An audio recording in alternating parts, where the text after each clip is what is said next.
అయితే ఇప్పటికే అనకాపల్లి జిల్లా కలెక్టర్గా కె విజయ, ఏలూరుకి వచ్చేసి వెట్రి సెల్విగా ఉన్నారు. ఇక పశ్చిమ గోదావరికి అయితే సి నాగరాణి కలెక్టర్గా ఉన్నారు. నంద్యాల జిల్లా కలెక్టర్గా జి రాజకుమారి విధులు నిర్వహిస్తున్నారు.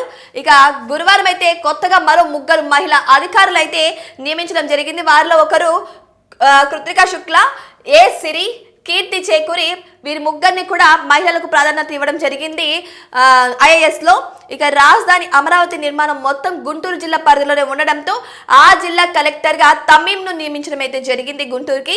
ఇక పల్నాడు, ఇక కర్నూలు, తూర్పు గోదావరి జిల్లాలు కూడా రాజకీయంగా కీలకమైనవే. అందుకని ఆ 3 జిల్లాలకు కూడా మహిళలనే కలెక్టర్లుగా నియమించడం అయితే జరిగింది. ఇక మరో మహిళా ఐఏఎస్ ను కలెక్టర్ గా నియమిస్తే 33% జిల్లాలకు మహిళలే సర్వాధికారులు వహించడం అయితే జరుగుతుంది. ఇక్కడ చూసుకుంటే టోటల్ గా మహిళలదే హావా ఎక్కువ కనిపిస్తుంది. ఐఏఎస్ లో కూడా మహిళలే ఎక్కువ సంఖ్యలో ఉన్నారు. సో మహిళలకి అక్కడ ప్రభుత్వం ప్రాధాన్యతను ఇస్తుంది.